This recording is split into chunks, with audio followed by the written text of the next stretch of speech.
రుస్తుంపేట్ గ్రామాభివృద్ధి కోసం నిరంతరం కృషి చేస్తానని బొంగరంకుత్కు ఓటు వేసి తనను గెలిపించాలని రుస్తుంపేట్ పీఆర్ఎస్ గ్రామ సర్పంచ్ అభ్యర్థి వర్ష సుదీప్ అన్నారు.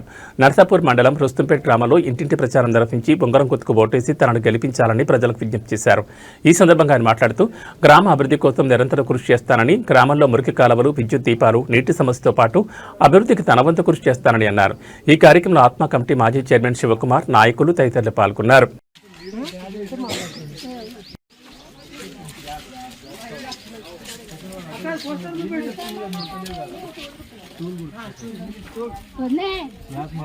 అమ్మ ఇవాళ ఇంటిగా కనవద్దువా ఏ పోతున్నావా అట్లా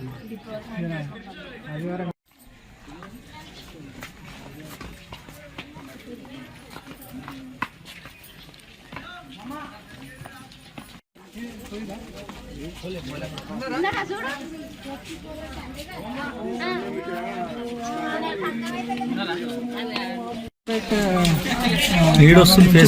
బలపరిచిన అభ్యర్థిగా మా భార్యని వర్షని బలపరచడం జరిగింది. మేము మా ప్రచారంలో మేము చేసిన పనులు, మేము చేయబోయే పనులు చెప్పుకుంటూ తిరుగుతున్నాం. మేము ఏ కుల మత భేదం లేకుండా పనులు చేస్తామని గట్టి హామీ ఇస్తున్నాం. మాకు మంచి ఆదరణ లభిస్తుంది. యువత మా ఎన్నుంటూ